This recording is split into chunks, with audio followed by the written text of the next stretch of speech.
আজি আমি তিনিটা চুক্তি বিএসসি বিটিসি বিটিআৰ আমি পাবলৈ সক্ষম হৈছো।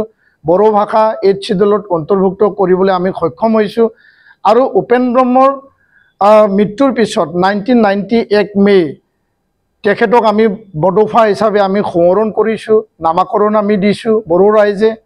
আৰু লগতে তেওঁৰ নামত ইউএন ব্ৰহ্ম স্কুল, ইউএন একাডেমি স্কুল আমি স্থাপন কৰিছো। ট্ৰাষ্ট আৰু নিখিল বড়ো ছাত্ৰ সন্থা যৌথভাৱে সমান্তৰালভাৱে তেখেতৰ নামত উপেন্দ্ৰনাথ ব্ৰহ্ম ছলজাৰ অফ হিউমেনিটি এৱাৰ্ড প্ৰদান কৰা হৈছে।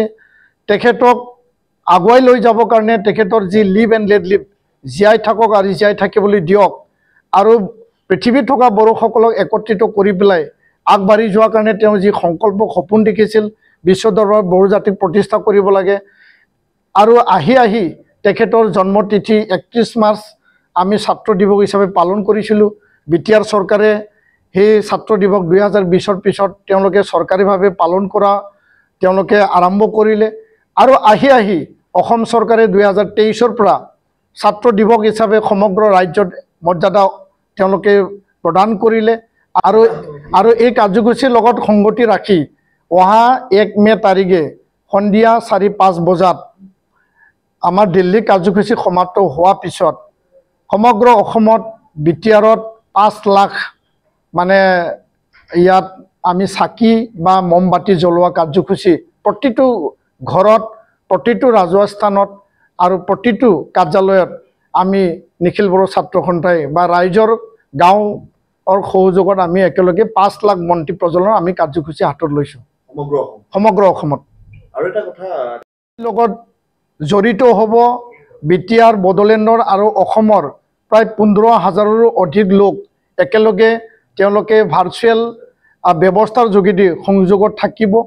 আৰু এই কাৰ্যসূচী হ'বলৈ গৈ আছে। ইয়াৰ কাৰণে আমি পোনপ্ৰথমে ভাৰতৰ দেশৰ সন্মানীয় যশস্বী প্ৰধানমন্ত্ৰী নৰেন্দ্ৰ মোদী ডাঙৰীয়াক আমি ধন্যবাদ জ্ঞাপন কৰিব বিচাৰিছোঁ, নিখিল বড়ো ছাত্ৰ সন্থা বড়ো ৰাইজৰ হৈ, অসমবাসীৰ হৈ।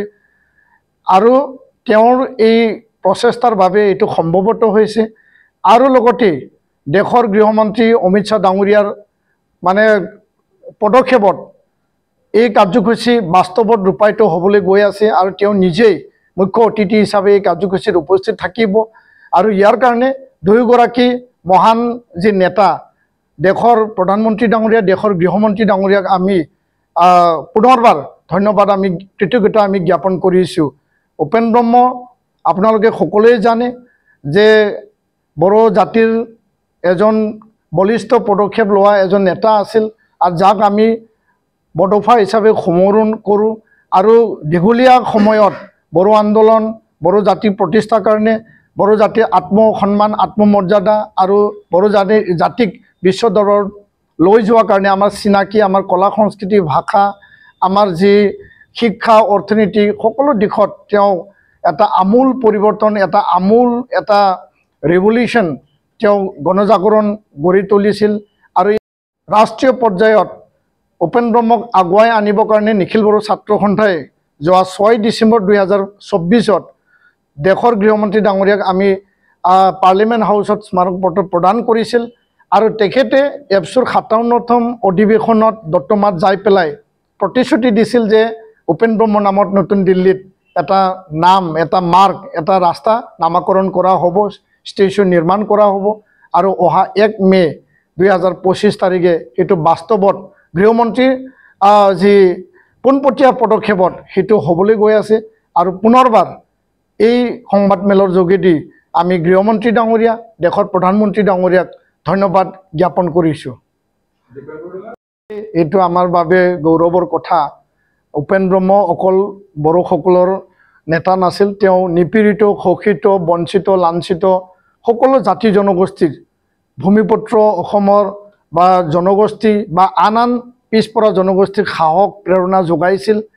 আৰু আজি তেওঁ ৰাষ্ট্ৰীয় পৰ্যায়লৈ আহিবলৈ মানে আমি আনিবলৈ সক্ষম হৈছোঁ। আমি জানো যে ভাৰতৰত্ন গোপীনাথ বৰদলৈ ডাঙৰীয়া তেওঁ স্বাধীনতা সংগ্ৰামত আছিল।